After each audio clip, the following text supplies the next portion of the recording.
हम आए हैं चित्रकूट जिले के कृषि विभाग में, जहां पर उप कृषि निदेशक जी बैठे हुए हैं। जानते हैं किस तरह से यहाँ पर कृषि संबंधित समस्याओं का सामना करना पड़ता है और क्या क्या कृषि को लेकर के उनके विचार हैं और सरकार के क्या योजनाएं हैं, जानते हैं। पहले तो आपका हमारे कृषि को देखा जाए तो कृषि क्षेत्र में तमाम जैसे सरसों, चना और अरहर फूल आ गए हैं और इसी सीजन में ही फूल आने के बाद तमाम कीट पतंग लग जाते हैं। इससे बचने के किसानों के लिए क्या उपाय करें कि इससे बचा जा सके? सर्वप्रथम मैं बताना चाहूँगा कि किसान भाई को जागरूक रहने की आवश्यकता है और सुबह शाम अपने जहाँ भी फसल बुआई की हुई है वहाँ पर भ्रमण करें, देखें और अपने फसल की जो है परीक्षण करें कि कहीं किसी प्रकार का जो है रोग, बीमारी, कीट तो नहीं लग रहा है। और जैसा कि मैं आपको बताना चाहूँगा कि वर्तमान समय में प्रतिदिन किसी न किसी किसान भाई के यहाँ फसल देखने के लिए जाता हूँ और ऐसा प्रकाश में अभी मिल रहा है कि माहू कीट जो है कि फसलों में लग रहे हैं और इस पर विशेष ध्यान देने की ज़रूरत है। जो भी किसान भाई हैं कि बहुत तो अगेती फसल बुआई कर दिए, उनके सरसों की फसल में फलियां लग रही हैं, फलियां लग गई हैं और दाने भी बन गए हैं, उसमें हम वो किसान जो है एकदम सुरक्षित हैं। और जो किसान भाई कुछ विलम्ब से बुआई किए उसमें जो है कि अभी फ्लावरिंग स्टेज में है, फूल आ रहे हैं और उसमें ही विशेष तौर से जो है हमारा माहू कीट का जो है प्रकोप देखा जा रहा है। तो इससे बचने के लिए जो है पहले तो मैं बता दूं कि इसके हानि क्या है जी। माहू कीट जो है वो हमारे जो फूल हैं, तना है और जो छोटे छोटी फलियां बनती हैं उस पे जो है छोटा सा कीड़ा है कि वो चिपक जाते हैं। चिपकने के बाद वो पौधा जो है एकदम भूरे रंग का हो जाता है और उससे क्या होता है कि वो पौधा भोजन बनाने में असमर्थ हो जाता है और उस पे सूर्य की रोशनी नहीं, मतलब कि जो है कि वो जो प्रकाश संश्लेषण क्रिया होती है उसमें सूर्य का प्रकाश होना चाहिए, जल और जो होना चाहिए और जो कि वो जो है कि पौधे के लिए जो है माहू फेवरेबल कंडीशन नहीं है जो है। और इसमें सावधानी के लिए अब मैं प्रचार प्रसार ये कर रहा हूँ कि हमारे किसान भाई कि ये करें कि ग्लू स्टिप होता है, ग्लू स्टिप उसको जो है कि हमारा उसमें खेत में वो लगाएंगे तो उससे क्या होगा कि वो जो कीड़े हैं छोटे छोटे माहू हैं वो उड़ेंगे तो वो उसमें चिपक जाएंगे, जिससे कि जो हमारी फसल है वो सुरक्षित हो जाएगी। और इसी तरीके से चना की फसल है, चना की फसल में अभी फ्लावरिंग स्टेज में है, अभी हमारी सभी फसलें सुरक्षित हैं, लेकिन एक ऐसी स्टेज आती है जब फलियां बनने लगती हैं और ये जो इल्ली होती है ये शुरू से ही जो है कि फ्लावरिंग स्टेज से ही जो है कि अपनी गतिविधियां शुरू कर देती है और उसके बाद फलियां बनते बनते जो है फिर हमारे किसान भाई के लिए बहुत विलम्ब हो जाता है। और इसी समय से ही हमारे किसान भाई को ध्यान देने की जरूरत जो है कि विजिट करके किसानों को जागरूक कर रहे हैं कि ये हमको करना है और इसका कराने का प्रयास भी जारी है। और बर्ड पर्चर क्या होता है कि ये टी आकार का जो है डंडी होती है और वो जो है कि बीच बीच में उसको लगा देने से उस पर चिड़िया बैठेगी तो वो जो अगर उसको कहीं कीड़े छोटे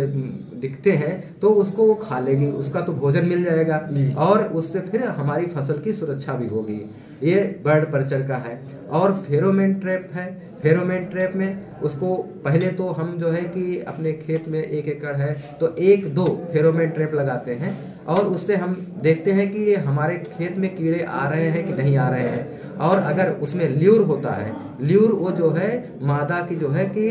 गंध से जो है नर आकर्षित होते हैं तो वो चीज़ जो है कि वो वहाँ पर कीड़े आएंगे तो वो उसके अंदर चले जाते हैं, तो उससे हमको देखने में मिल जाता है कि हाँ ये कीड़े हमारे खेत में आ रहे हैं कि नहीं आ रहे हैं। यदि आ रहे हैं कीड़े तो हम फेरोमेन ट्रैप की संख्या और बढ़ा देते हैं, तो जिससे कि जो है कि हम अपनी फसल की सुरक्षा कर लेंगे और इसमें कोई ना रासायनिक कीटनाशी की ज़रूरत है लगाने की, क्योंकि आजकल हमारे जो है कि शरीर पर जो है रासायनिक कीटनाशकों का बहुत प्रभाव पड़ रहा है, जिससे कि तमाम प्रकार की बीमारियां हो रही हैं। इसलिए हम किसान भाइयों को, पूरे चित्रकूट जनपद के किसान भाइयों को सजग करना चाहता हूं कि रासायनिक कीटनाशकों का ना प्रयोग करें और जैविक विधि अपनाएं, जिससे कि जो है कि हमारी फसल जो है सुरक्षित रहे और हम जहाँ पे भी अनाज बेचें और वो जो है कि हमारे जो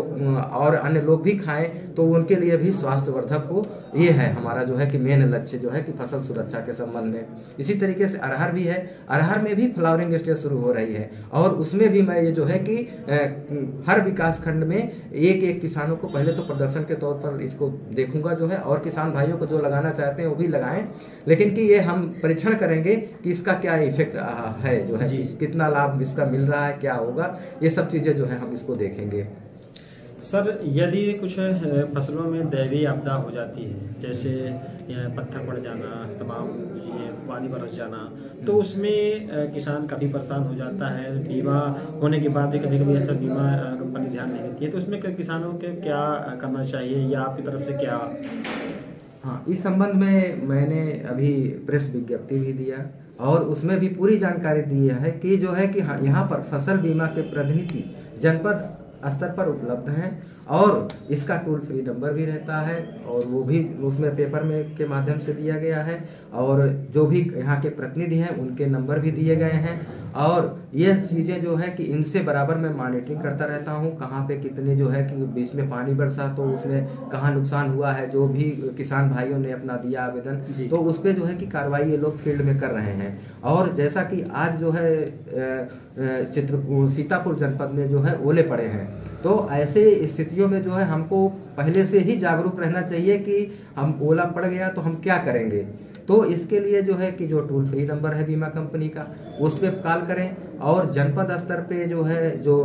ये बीमा कंपनी के प्रतिनिधि हैं, ब्लॉक स्तर पर हैं और हमारे क्षेत्रीय कर्मचारी हैं, वो उनके माध्यम किसी न किसी माध्यम से जो है कि अपने आवेदन, अगर कोई ऐसी स्थिति उत्पन्न होती है तो तत्काल संपर्क करें, 72 घंटे का इंतजार ना करें वो लोग, और तत्काल संपर्क करेंगे तो उससे जो है कि हमें आसानी हो जाएगी कि कितने कंप्लेंट्स आई हैं, उस पर हमको क्या करना चाहिए। और इसमें जो है राजस्व विभाग, कृषि विभाग और बीमा कंपनी के प्रतिनिधि द्वारा सर्वे किया जाता है, और उसके बाद जो फसल क्षति होती है उसके आधार पर उनको बीमा क्लेम मिलता है, और क्लेम मिल रहा है। ऐसी बात नहीं है जो है कि क्लेम ये लोग अगर हम लोग पूरा वो रहेंगे जो है निगरानी करेंगे तो कोई दिक्कत नहीं होगी, कहीं किसी प्रकार की दिक्कत नहीं है।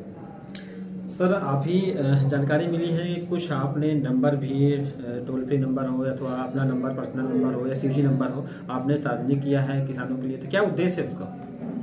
हाँ, ये बहुत अच्छी बात आप जानकारी ले रहे हैं कि ये मेरा उद्देश्य यही है कि जब से मैं चित्रकूट जनपद में उप कृषि निदेशक पद पर कार्य करना शुरू किया है,